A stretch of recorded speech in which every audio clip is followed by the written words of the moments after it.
In the midst of social distancing and business lockdowns, a freelance writer and a graphic artist bought a bus, converted it into a tiny home on wheels, and moved out of our 4-bedroom house. 1 year later, we downsized to a Chevy Express.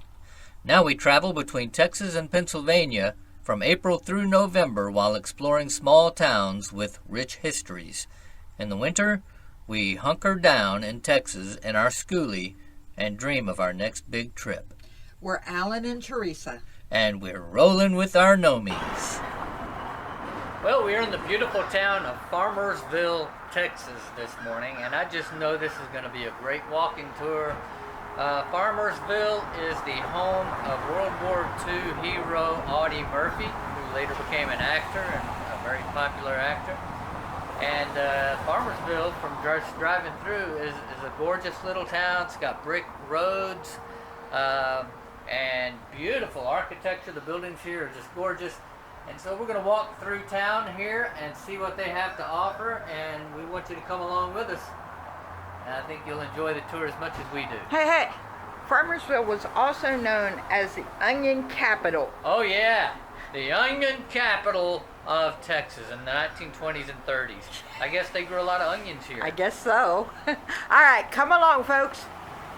All right, so we're here at the Farmersville Post Office. It's the first stop on our tour today. Built in 1939. Inside there is a mural painted in 1941 titled A Panorama of Soil Conservation. Now we're going to go in there and I'm going to try and take a picture of this mural, but no promises. Yeah, so we're going to go in and take a look at it at least. Come on. My head. You know I'm recording this, right? It started raining just a little bit, not hard. We are standing at Freedom Plaza right here in Farmersville.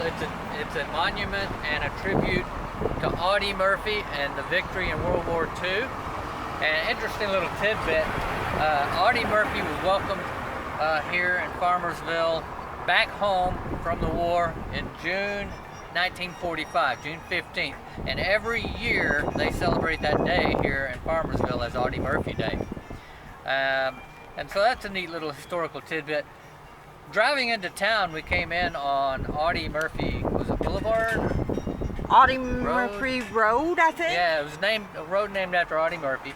Major highway, I think it's a state highway. It's Farm to Market. Farm to Market Road, and they named it after Audie Murphy. Anyways, there's a little monument here to Audie Murphy, a monument to the World War II veterans that served. World War I, II, Korea, and Vietnam.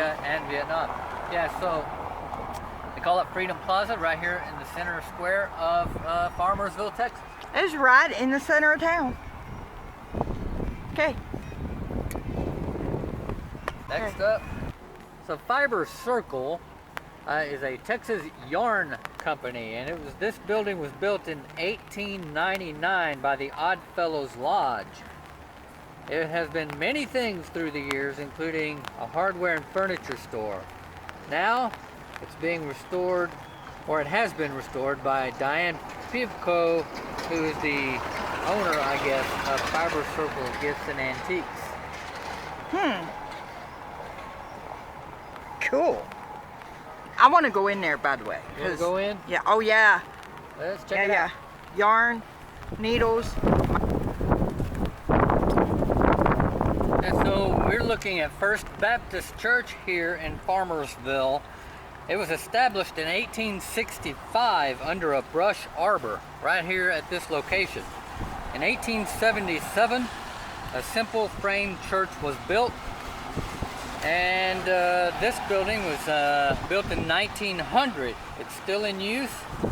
Combination of several architectural styles and topped with a pressed metal roof.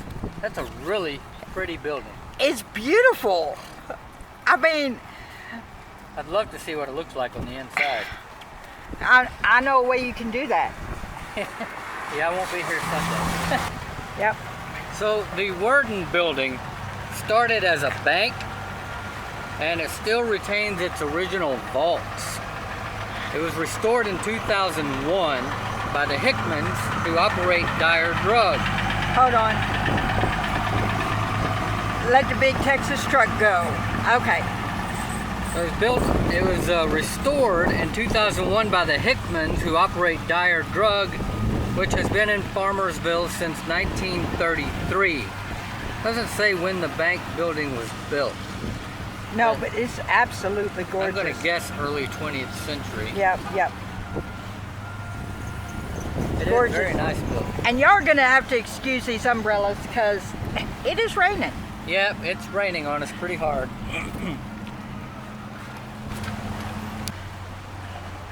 So the Daniel and Brown building, The red one. the red one there, dates to the 1890s.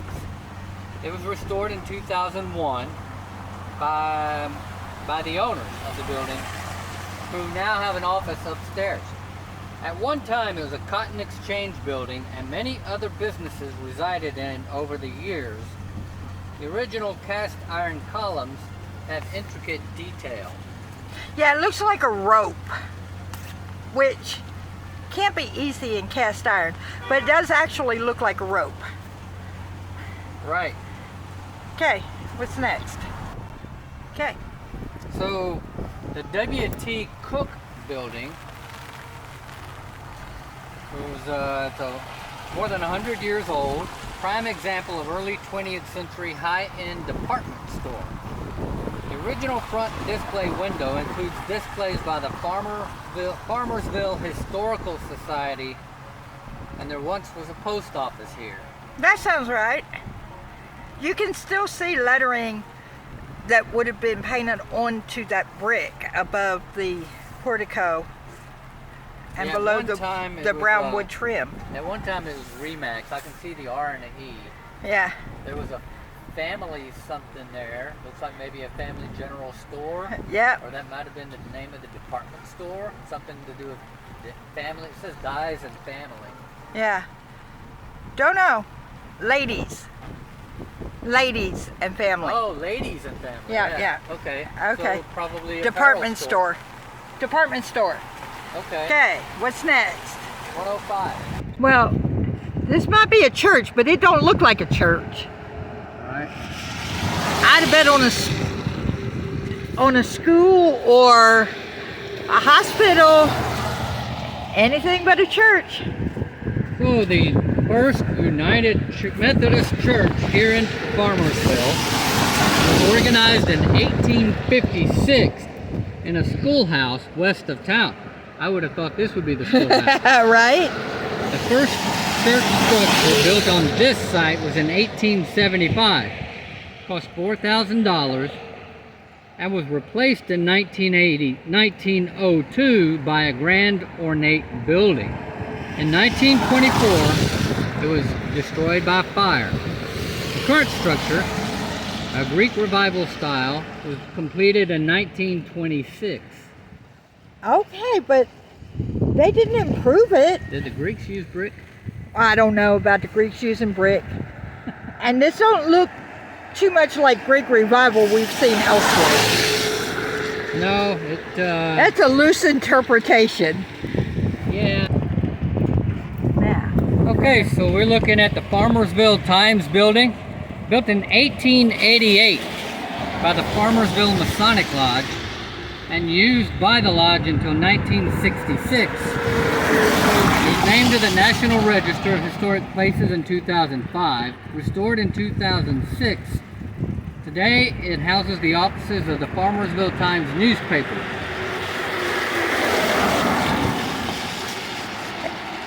Did you say when it was built? Yep, in 1888. Yeah, right up there at the top, along with the Masonic symbol. Yep. Hold on. All right, now. All right, this is called the Bane Honaker House.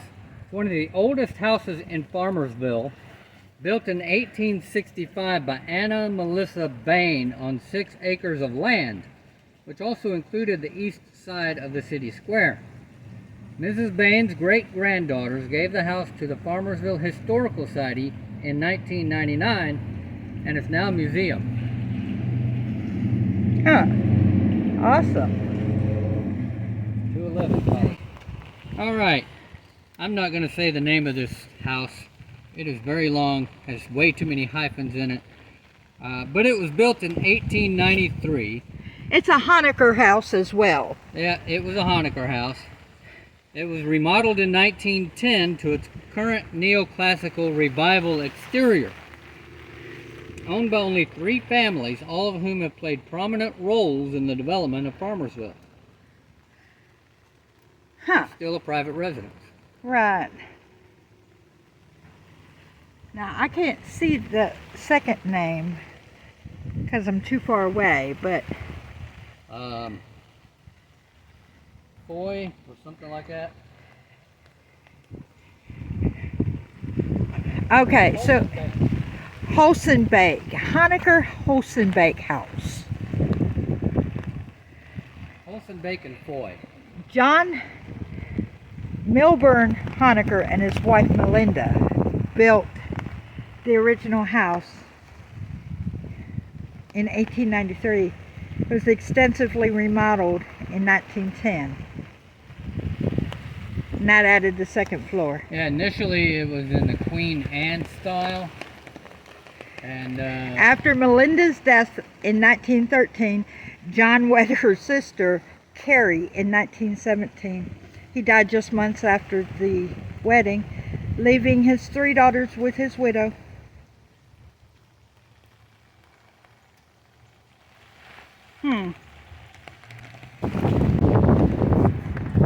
Got it. Alright, so Yarn and You used to be Sugar Hill Country Kitchen Restaurant. Originally, it was home to a Nethery hardware and furniture store. In addition to hardware, they also sold caskets and operated a funeral home business. It was replaced by J.C. Penney in 1929. Okay. I don't know when it was built, it doesn't say. But the building next door, the Ed Jones building, was a bank. It does say bank up there at the top. It was built in 1905 to house the first bank of Farmersville, after the previous building was destroyed by fire. It was built to be fireproof, with a concrete roof, 2 vaults lined with fire bricks, and 3 feet of sand over the vault. Wow. Okay, it's still here. There it is. Go ahead. Alright, this building is incredible. I love the face of it. It's listed on the National Register of Historic Places and recognized for its architectural significance. Built in 1888 by W.S. Aston, and it was built using massive blocks of native limestone.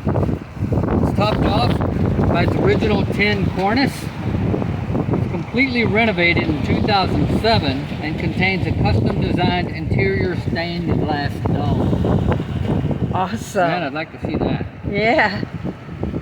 Okay. Yep.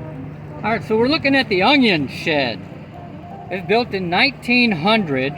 Farmersville had 6 cotton gins and 2 railroad lines with 6 passenger trains going through every day.